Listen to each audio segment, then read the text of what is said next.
Hey guys, before we get rolling here, I just want to thank those of you who have left me a review on iTunes. This helps me keep the podcast free, so please keep them coming. Tell your friends. I also want to thank those guys that have been sending in the questions. This is what this podcast is about. It's about getting you the info that you need to help become a better hunter. Now you can actually go to my website, interviewswiththehuntingmasters.com, and click on the Ask the Pros section. And you can send me your questions there, and you can even suggest a guest. And lastly, before we jump into this episode, I want to shed a little light on one of my sponsors, Sneak Tech Sneak Boots. I've been wearing them now for several years, and they've really upped my stalking game. I'm not a very sneaky person, and I find that extra added stealthiness that they give me has really improved my stalk. I believe in them so much that I've decided to give away one pair each month to a lucky subscriber. So if you're a subscriber, once a month I'm going to be announcing a winner to win a pair of Sneak Tech boots.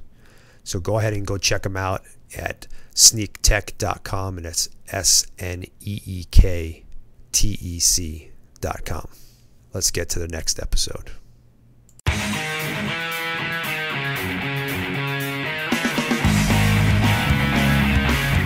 Hi, and welcome to another edition of Interviews with the Hunting Masters, brought to you by theoutdoorinsiders.com, your number one spot for inside information and quality gear. Today we're talking with a buddy of mine, Ryan Carter from DC Outfitters in Utah. And Ryan is a big bull freak. And he's, pretty much only hunts trophy bulls. I mean, that's your thing. You're like, well, not you, but as an outfitter, you only pretty much pursue trophy bulls, right? For sure. So, and you pretty much do just the limited entry units. Do you guide any of the general stuff or no? No, they don't have the age class I like to pursue. In fact, a lot of the limited entry units I don't even dive into because they've let the age class drop. Right. So some of the areas where I started guiding 15 years ago, they manage them for 3 to 4 year old bulls, and it's just not what I'm into chasing. So right, I've switched my game up. Mm-hmm. Well, and basically that's why we have you on, because we've gotten plenty of questions. So we get questions all the time about elk hunting, but we've been piling up some questions on, how do I get to that next level of that next quality of bull? What are some of the things that the guys that are getting it done on these big bulls every year are doing? We've definitely had a lot of experts on, calling and just elk hunting in general, but it takes a different type of person and a different type of dedication to get into what you're doing, So that's kind of why we have you on. And, why don't you give us a little rundown about yourself, and then, we'll roll into some questions. All right. Well, I'm an elk guy. That's about all I'm good at. I'm just an average guy. I run a property maintenance company. I have 3 daughters, bachelor's of marketing. I run a few social media accounts on the side, including help out with the Total Archery Challenge event. So I stay fairly busy, but I'm, there's nothing real special about me. Except that you kill 400-inch bulls. Yeah, nothing special at all. Yeah, I do that sometimes. Well, you and I got a lot in common. We're both, our other business is both in the service industry. We deal with management companies. I have 2 daughters. We're about the same age. And I understand you're quite the whitetail hunter. You like to whitetail hunt. Dude, I wouldn't say I'm a good whitetail hunter. Actually, I'm not very good at all. I've killed a lot of 130 type bucks, but I love it. It's just different than how I grew up, because I grew up hunting in the West, and it's spot and stalk, and it's checking wind and doing everything else. Whereas whitetails, for me, it's just sitting in a tree reading a book and hoping one of them screw up, because ultimately when you're tree stand hunting, that's all you do. You're waiting for them to screw up. Yeah. It's more of a chess game. I think I always equate it to as Western hunting is more of like a, a football game or a soccer match or something. And then, and whitetail's more of a chess game. It's more of a mind game than a physical game, basically, is what I'm getting at. Yeah. It's learning patterns, figuring out behavior, getting into the head of that buck, and then, like you said, getting into a spot where you hope he's going to screw up and give you an opportunity. But you shouldn't be ashamed about shooting 130-inch bucks, man. I mean, this guy's been hunting their whole lives in perfect whitetail country, never killed a Pope and Young buck. So you're you're doing better than most, believe me. So. Well, in all reality, I look at whitetail hunting a lot like elk. I like to hunt the pre-rut. I feel like they move more. I look for pinch points. I look for rub lines, which elk run the same way. They kind of have their own rub lines. They have their own pinch points. It's just a matter of tree stand placement and wind. Mm-hmm. Here, the wind's a lot different, especially at high elevation. You get a lot of swirling wind, and, it's not as consistent of a pattern. Whereas when I go back east, I'm setting up tree stands mornings and evenings based on which wind pattern they got. Right. So it's almost the same game for me. So it comes okay. I wouldn't say I'm good at it though. No. Well, don't knock yourself down. Like I said, man, guys out there wish they got 130-inch bucks. So I got a couple of questions that are not necessarily specific to killing big bulls to start off with, and then we'll kind of work our way in there. Because I get this all the time. A lot of guys don't have the time to go out and scout like you do, or, they just don't have the time. They get 1 week vacation a year to go hunt elk, and that's what they got. So if they get up once or twice for a day or whatever to scout, that's about all they got. What are some of the things that you do if you don't have the time to scout? How do you like to hunt? What's your take on it, or what would you suggest a guy do? Because you don't necessarily do that because you got time, but. Well, in all reality, I'm the same way. I only get 3 to 4 weeks that I use for vacation a year. The reason I'm successful where I'm at is that I've ran those same areas for years. It's been a yearly thing, like setting up the cameras, going down, checking them, trying to find a few like killer spots and a few hit list bulls. And it just takes 4 or 5 weekends a year. Mm-hmm. I wouldn't say that I'm any different than most of those guys, other than I've been hunting the same kind of units for 15 plus years. So, but when I do hunt new country, like I'm in the same ship they are, my only difference is right now I have like 15 or 16 deer points in Utah. So I know I'm focusing on the Henry Mountains. I'll have that archery tag in the next maybe 4 to 5 years. But what's going to happen is, I'm already running cameras there. I'm trying to figure out what my good archery spots are.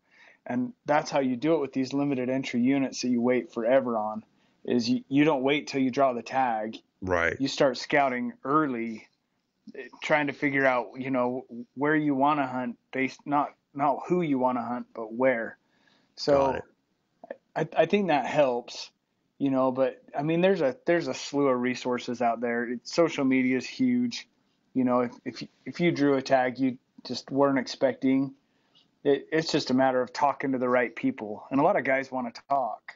Right. And so it's finding the right leads and checking out the right areas. And I think you can do it on most any limited entry unit and do fairly well. Right. No, that's a good point.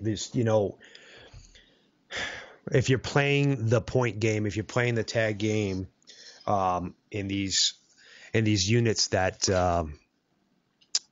require, 10 points or 9 points, and you don't have typically a lot of time every year, but if you put in a day or two, every season, or, go set up a trail camera and go back and look, like you were saying, just put some time and effort, knowing that you're eventually going to hunt there. That makes perfect sense. I've actually never thought of doing it like that because I don't know. I'm always living in the here and now. I'm very, very rarely planning on where I'm going to hunt You know, plus I'm always trying to get, you know, when I had with the TV show and stuff, I had to maximize how many tags I had every year, you know, the opportunity. So I always put in for stuff that I'm going to draw. I don't think about, trophy quality or whatever. In my head, I'm like, there's a trophy something in, or there's something that I want to shoot in every unit, you know? Yeah. So my whole strategy has always been, what can I draw in a couple of years, you know?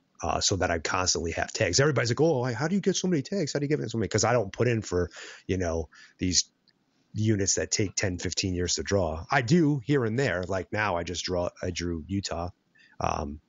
You know, I didn't get the greatest unit in the whole world, but it's a decent unit. And it took me 10 years or so to draw it.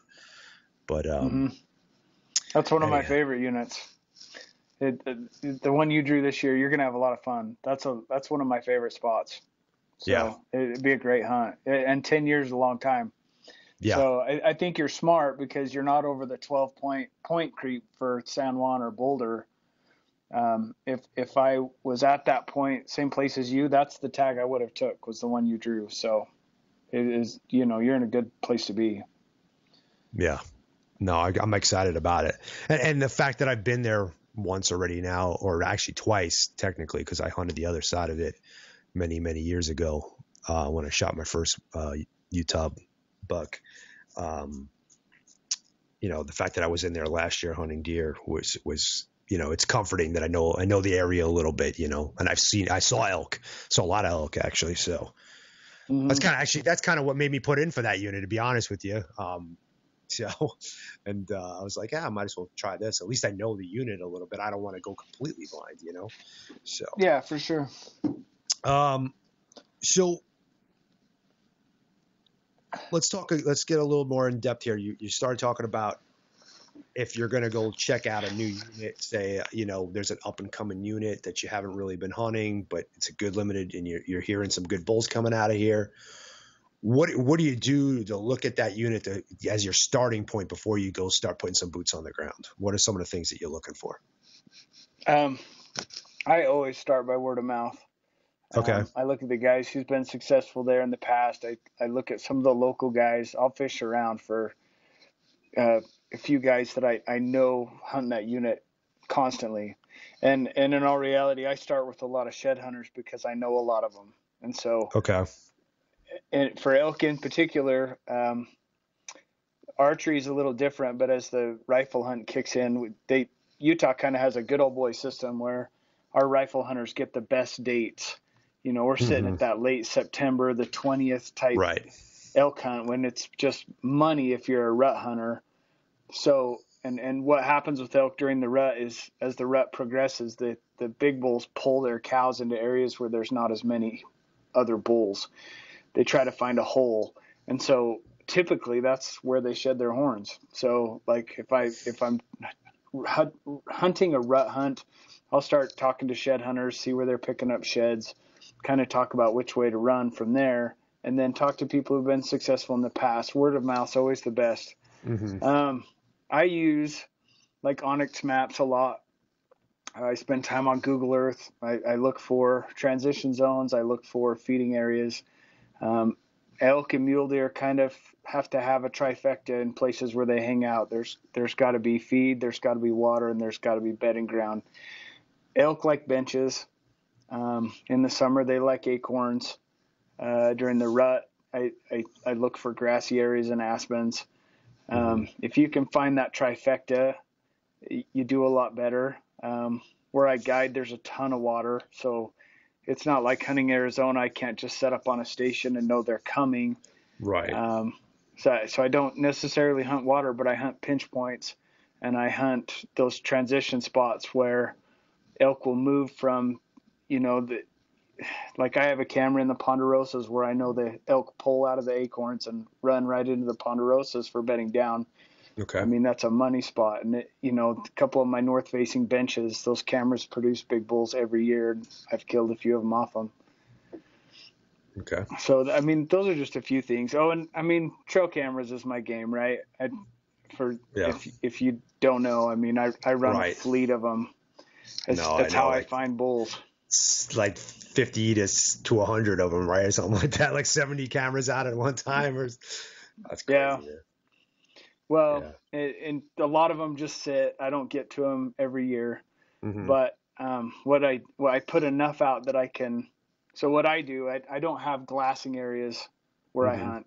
It's a plateau. It's just a little different, that if you're hunting like the Manti or the San Juan, you get on a point, you're glassing up herds and finding the right bull. Where Right. I'm at, it's flat. It's kind of like hunting some areas of Arizona, and what I have to do is position all my cameras and locate a few good bulls. And then what I do is once I find them, I shotgun the area with more cameras so Got it. that I can find their rotation. If I can pattern them like preseason, the best time in my mind to kill a trophy bull is during the archery hunt. Mm-hmm. You can pattern them just like a mule deer does. Their area is a little bigger. Mm-hmm. They'll run certain areas that take 3 to 8 days to do the full rotation, but they still have a rotation just like a mule deer does. And if I can find their rotation and find an area that they're consistently hitting, then they're killable. Whereas when the rut kicks in, they're all over the place. Right. It's, as far as Yeah. trophy hunting goes, I don't necessarily like the rut. Right. It's hard. I'd rather go hunt New Mexico where I get a tag every other year and shoot a 330 bull while they're screaming. Mm-hmm. You get a tag So every other year in New Mexico? You gotta tell me which unit some that units, is. yeah. It took me 10 years to draw my first one, and I haven't drawn one since. It's been over 10 years. Oh, Yeah, man. well, it's been 5 for me, so yeah, that's right. But But you used no, to be I able to hear you. draw a few of those units every other year, yeah. No, you're right. There is a few units that you can. So let's talk about this rotation a little bit. Can you elaborate a little bit more on that and kind of paint a picture for us that like what that really consists of, or what an elk is actually doing? Well, I just don't think, it's not like they find one meadow and they sit there all summer. They constantly move. Elk are nomadic. Like it from where and then it's all about food in reality. Elk, one day they're down in the acorns, the next day they're up in the aspens. Mm-hmm. I Depending on the month, July and August for me, I really focus on oak brush. I score big on oak brush. Okay. And it's usually maybe an 8 mile difference, and it takes them 3 to 8 days to move it. But once you can figure out where that's at, Mm-hmm. and it's not like it's consistent. Like they'll hit this camera this day and this one and then this one and this one. It's not a round circle. Mm-hmm. Sometimes they cut that in half, and sometimes they go the opposite direction. But I Depending on the find wind. right, and I find the spot that they're most consistently hitting. Like this camera, he's hitting every 5 days. Mm-hmm. So I'm going to put a tree stand on that tree where there's a pinch point where he has to walk through to get to that wallow or to get to that creek. And that's my most, my odds are the highest. It's just Mm-hmm. like with anything, you're playing an odds game, putting in for a tag, you're playing odds when you're hanging a tree Mm-hmm. stand.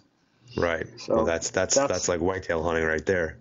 I mean, yeah. basically, that's why you killed 130-inch whitetails, because you're doing it with the elk right there. I mean, that's pretty much the same thing. It's figuring out their loop. Whitetail have loops. Mule deer have loops. I mean, the only animal that I haven't really noticed that has a loop is probably a pronghorn. But even them, they seem to have like they like a certain spot with a certain type of conditions, and I haven't really figured out what that is, because you don't have to usually, because you're able to glass them up from far distances and stuff. But all the branch antlered animals seem to have this kind of patternable, like you said, a loop. I've only heard it called a loop with elk until recently. In the last couple of years, I've heard referred to with a loop on mule deer and a loop on whitetail. But in my experience that I've seen, elk seem to be, now this is contrary to what you just said, they seem to be a little bit more circular, like have this kind of like, they're here, and then they're here, and then they're here, and then they're here. And it was pretty consistent. When I first noticed it, I don't know, it was probably I think in Washington. I was hunting Rosie's, and I really noticed it there. I was like, dude, every 3 days, this bull's over here, and over here, every couple of days, there's this group of elk is right there, and it was like, oh, okay. But, yeah, no, that's, but I only notice it preseason right. or postseason, the winter time's the same way, but yeah. Anytime it's pre-rut, or even kind of a post-rut, it's just sporadic. But when they're in their normal, like, routines, just like us, like get up, you brush your teeth, you go to the gym, you do your thing. I think they kind of do their same thing. Yeah. Well, I feel what I do different, or what I change up is I stop looking for the bulls patterns and I go back to looking at cow or, doe patterns or whatever for the rut, because they're going to try, to stay on there. I mean, bull's a little different. They're pretty good about rounding them up and getting them to go where he wants them to go. But those bulls are going to be where the cows are at. Those bucks are going to be where the does are at. And they try to stay on their pattern. So, if you're hunting the rut, I think your focus should be, and you're not trying to single out a specific bull. I guess that's the key, where in your case, that's what you guys are doing. You guys are looking, you got, your hit list, like you said. But if you're just looking for to score a bull or a good bull, whatever, just, figure out what the cows are doing, and then you'll find them in the rut pretty much. Exactly what you said. I get a lot of messages midsummer about guys frustrated, like, hey, I'm not getting any bulls on my camera, like cows, like crazy. Cows and calves are rolling through and rag bulls, but I'm not getting any like bulls I want to hunt. Right. And if they're hunting a rut hunt, they have a rifle tag. I tell them, you're fine. Leave it there. Yeah. Like, be patient, because the bulls will come to you. A lot of my bulls, I track them 30-something miles between September 1st and October 1st. They move a long ways just to get cows. Oh, yeah. And so, like, I tell guys not to get frustrated. If the bulls come, stay with your cows if you're hunting the rut. If you're archery hunting early, like what I do, move. Try to get in an area where the bulls are kind of bachelored up. Yeah. No, it makes perfect sense. So you started talking a little bit about like landscape features and stuff. What specifically are you looking for to hang those cameras that you got going? Well, so as far as cameras go, if we're looking at cameras, I hit it fairly early, and I hit it. So my main time to get pictures is right now. It starts June 20th to August 20th. So that's why I start mid-May hanging cameras like crazy. Because I think I wanted to get up 70. My goal was 73 this year, and I'm done.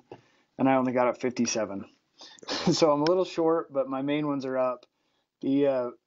But I had to have them all in by June 20th, because now they're rolling. The bulls are out more. I get more daytime pictures. August 20th, it shuts off. And not completely, especially if you got cameras like on wallows or spots they're rolling through or where cows are.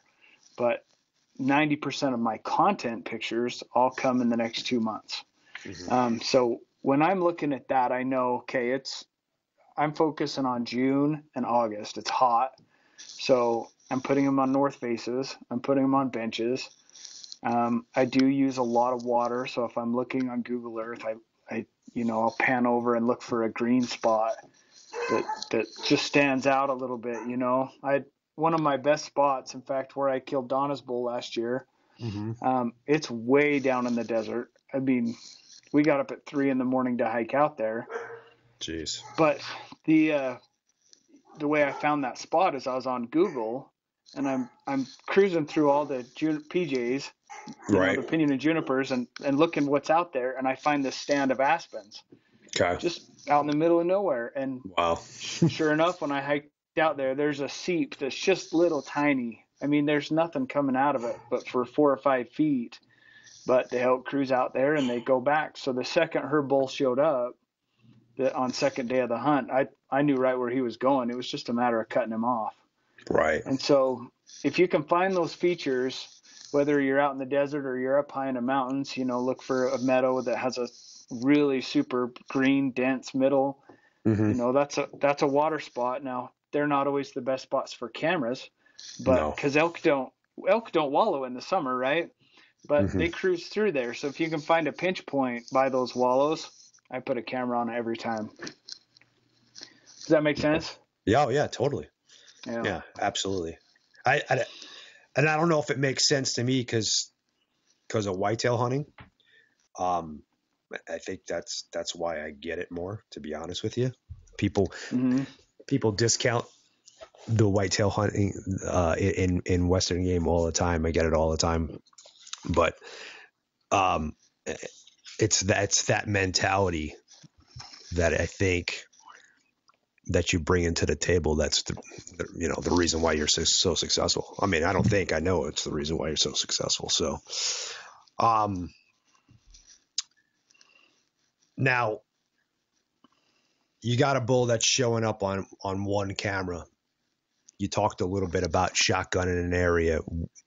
So I don't know, walk me through a scenario. You got one showing up at one of these little seeps, or he's passing by a pinch point that's going out to a meadow. Mm-hmm. How do you move out from there to go find where you're going to put it? Obviously, I mean, you're seeing things too that make you, but I don't know. Right. Try to paint a picture for us. Well, for years I was boots on the ground. So once Right. I got that picture, then I'm diving off that ridge and I'm going to the nearest creek bottom, and I just work it all looking for flat spots and looking for water, just to kind of see like where he's hitting. Mm-hmm. And seriously, up till like 4 years ago, that's all I did. It was a ton of miles. The last couple of years, I've been able to go, okay, he hit me here. I got on Google. Well, there's a bench up here, and it looks like a wallow up here, and there's a big burn right here. Mm-hmm. And so I'll focus on trying to tack down within a 2 or 3 mile radius where he's crossing. And it's not, there's no science to it. In fact, elk hunting, I mean, it's all luck. In the end, like it's 60% work and 40% luck every time for me. And so, I just start blasting it with cameras. Well, you're a lucky SOB then, man. I get lucky, yeah. Yeah. Somebody's eating their Lucky Charms. No. Oh, that's cool, man. I'm tempted to pull up Google Earth right now and kind of have you walk us through something. Although I tried this yesterday with Remy Warren and it was kind of like a little bit of an epic fail here, but I think I'm going to try it again. Let me see if that works. All right, let's do it. I don't want to. Let's pick a unit that you don't hunt. So okay. we're not giving away any of your spots, but that way I don't want to mess up your hunting here. Although I'm sure it'd be easier for you to tell me to look at this and look at that. Will it just pop up on the screen here, or how's that work? Yeah, it will in a second. I'm uploading Google Earth right now. Give me a town to search in Utah that's next to a unit that you don't hunt. That I don't hunt at all, or that you probably don't hunt anymore, or that you used to hunt, or whatever. I don't know, something. So let's do the Nebo unit. The Nebo's like there's no roads on that unit, so it's kind of a that might be a good one to do. All right. So Nebo. So what's the closest town? Nebo? Payson or okay. Nephi, Payson. One of the two. Oh, Nephi, yeah. Nephi, yeah. I've driven through Nephi. Okay. All right. Okay. Good deal. All right. I'm going to pull that up now. Let's see. We're going to make a couple of guys who just drew the Nephi, or excuse me, that drew the Nebo are going to be real happy with you. It's actually, I used to guide it. It's been about 15 years. There you go. That's where I started guiding. It's actually turning around to be a decent unit. It just, got a little. Okay, it's gonna be a little bit hard. So there's Nephi right overhunted. there. Let's see. All right. Where's it? Oh, there's the town. Okay. Yep. I got you. So I'm just gonna drop you right here in the center of the mountains. Okay. Let's say in this bowl right here in the bottom right here, you found the. Oh, I don't know. Maybe we can find something. It's kind of. I love Google. Yeah. Right. Yeah. Oh, might be water right there. Actually, oh no, it's not. Okay. So these are all the north faces here. But like you drew right to a cut. Yeah. And so one thing about elk, it doesn't matter if you're in New Mexico, California, wherever you are, elk run the same pattern. And right. What elk do is they go down in the mornings or down at night and up in the evenings or in the mornings. So they bed on high benches a lot, really high. And then they travel down and they're in the dark stuff in the mornings. So if you can find places where they're traveling down to, like the cut you had just pointed in on a second ago, is a perfect morning spot. Yeah, I was looking at that. I was kind of hoping I could find something that had a little bit of whatever, but like even this one right here, looks like they would come down. That's not as steep though, although this got this bowl going on right here, and there's some open grass that they come feed in. Yeah, but it's not as good. Like I think that's almost a perfect spot because if you look at it, the one side of the ridge, you have oak brush. Mm-hmm. The other side is all pines, and you can see a bench right there off the peak. Right. Where's your mouse at? I'm trying to see your mouse. I know because where my hand's at. There's a bench right here, and this looks like all oak brush and feeding right here on this slope, which would be the sunny slope, which I could see that in a cold morning them feeding here, but if it's super hot, and like you said, as soon as it starts sun comes up, and then they're gonna move up and bed on that north side where there's pines, and it's gonna be a little cooler, and so then, like I would actually start in that saddle. Right. And I would start looking for trails and I'd start looking for wallows to see if I can find migration spots. But saddle right where you're at, little to your left. Right here. Yeah. Yep. Uh-huh. Yep. Yeah. The saddle right here. And the cool thing about this is the saddle connects to another complex that's very similar to this right here, where they got some more feeding in here. I mean, it's not quite as thick on these little north faces right here, but because it's kind of secluded. Mm-hmm. Looks like that might be something where they would feed in here and then drop on, pull up in here in the daytime to bed up. Yeah. And then right on the edge of your screen, the left edge, you just lost it. Oh, right here. Left is backwards for us. Right there. Yeah. Where your mouse is kind of there in the middle of the pines. Yeah. That would be a good pocket to be get a close look at. We lost it again. It might be that on the bottom right. But, there's a big face of pines and then there's a little pocket right there, that white dot's on it. Yeah. That might be a good place to go look for a camera.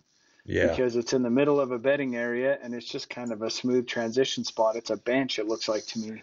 Yeah, it's kind of like a swale, like a funnel. It's definitely a natural funnel here where they would definitely walk through. Yeah. And you never know. You still got to get boots on the ground. Oh, yeah. Like, for sure, before you ever really figure it out, because that might just be a crappy spot. Yeah. Yeah. But if you had a pointer from somebody you'd talk to that said, hey, this bench always seems to have a lot of elk in here, I'd for sure be running to check that out. Yeah, see, this looks good except for the fact that there's a road right here on the top, but... Well, that unit's really steep, really steep. The roads on the top don't mean anything because once you drop off, if you get in those switchbacks on the bottom left, it might be a killer spot in there. Because it looks like a good transition zone. Aspens on the one side, pines on the north, and then over on that face on the one side looks like oak brush again. So that's got the three trifectas. The only thing you're missing is water. Right. And with that canopy, who knows if there's water in here? There might be little something. Mm-hmm. Yeah, actually, this whole system right here looks pretty good. Back in the day, right where you're at, that used to be a money spot. Like, that was really good way back when. But I have no idea now. I've been down there in years and years. Yeah. See, like this down in here looks like there might be water down here. I don't know if there is or not, but hold on. Let me change it up.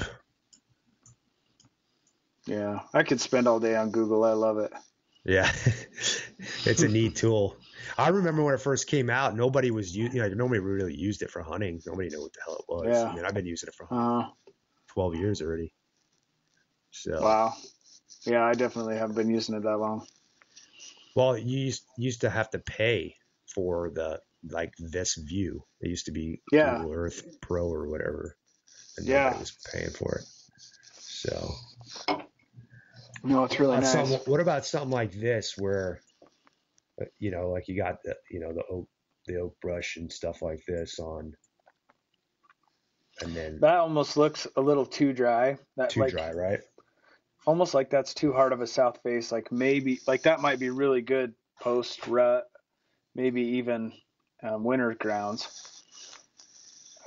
because it does look sunburned pretty bad. Yeah, so I think it's facing southwest, so it's pretty much in the sun all the time. But the north face doesn't look bad. Yeah. And like I have no idea where you're at right now, but that's still. I don't know where I'm at either. I'm just kind of panning around somewhere above Nephi. Yeah. Yeah. And that's another thing I love about Onyx is that base camp divides your units for you. If you're on private, it tells you whose it is, and you can avoid keeping on the public land and staying out of the private. And that's such a cool tool. And I love that I can download the maps and look at it offline. Yeah, but I could actually pull that up on here too while we're talking, but it just takes a lot longer to download and harder to find stuff at first. I think it works better as an app than it does on the desktop. For a podcast. Yeah, for sure. No, definitely that for a podcast, but yeah. So I know it's hard for you to see it because you're looking at a phone, but so from this big aerial view like this, being up this high, where would you fly to? Because this is how most people are going to look at this from. Well, you can easily start telling the north faces from the south faces. Right. So for me, it's a matter of looking at those north faces and finding super green spots and start panning in on the really green ones. Mm-hmm. And I see one middle left and I see one top left, and then we look pretty dry through the right, but I don't know, dude. I know, but it's just picking spots and zooming in and trying to see, okay, I'm this far from the road and this spot looks super green. I probably need to get in there and check it out. Yeah. And then a lot of times I'll chase this spot right here looks. This spot right here looks good for deer for me. Oh yeah, no, it looks money.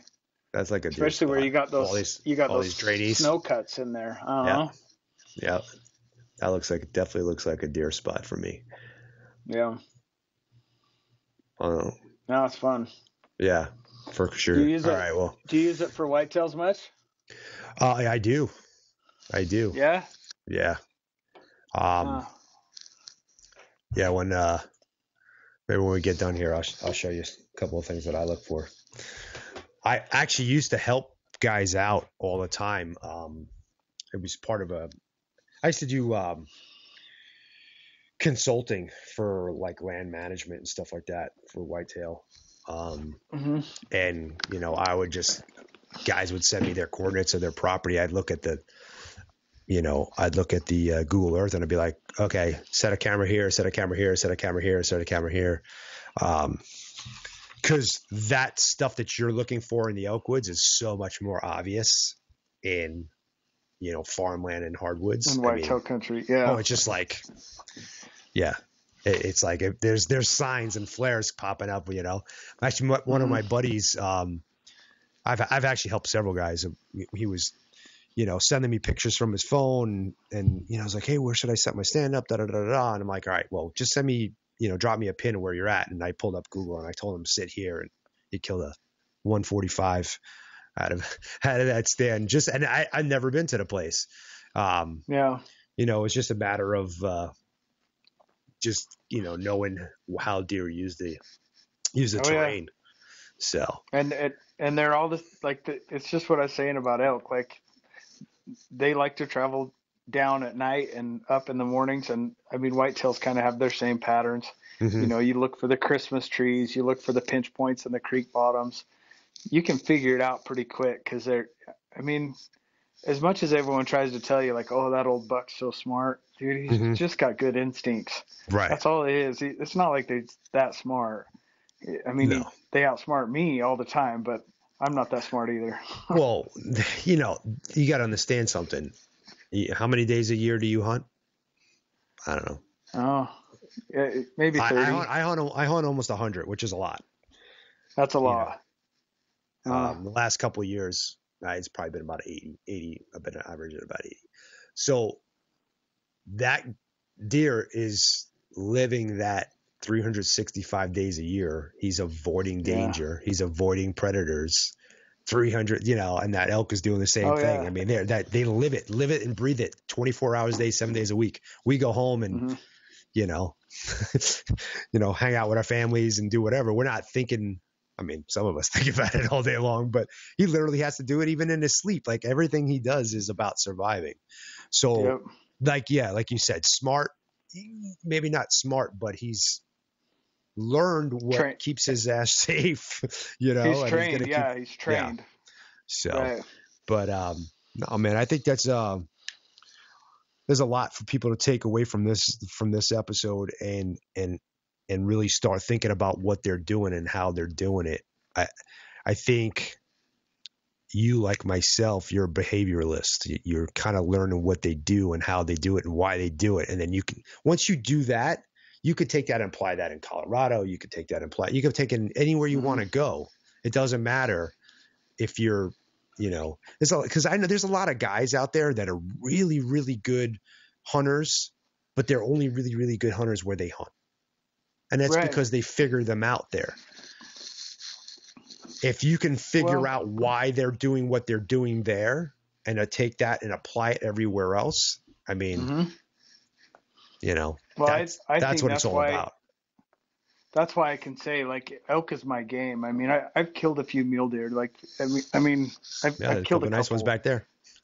Well, they're not even nice. They're just okay. But, I've hunted long enough to know, but the elk, I learned on units that I could glass, and I could see their patterns and I could see their behaviors. And in fact, I learned about their rotations on the Dutton unit, where you can sit on a peak and glass miles and miles. And I would figure out, okay, I spotted him here, and 2 days later I spotted him here, and then 2 days later he was here, and then he disappeared, and on day 5 he was back at the first spot. And that's when I started figuring out their rotations on units that I can glass. I've just applied it on a unit that you can't glass. People don't kill a lot of big bulls, but because it's so hard of an area to hunt, the age class is bumped. So I've just figured out how to do it, but I learned it on other units because their behavior is the same. Right. Well, awesome, man. I appreciate you coming on and sharing your knowledge with us. Where can the listeners find out more about you and your outfitter business?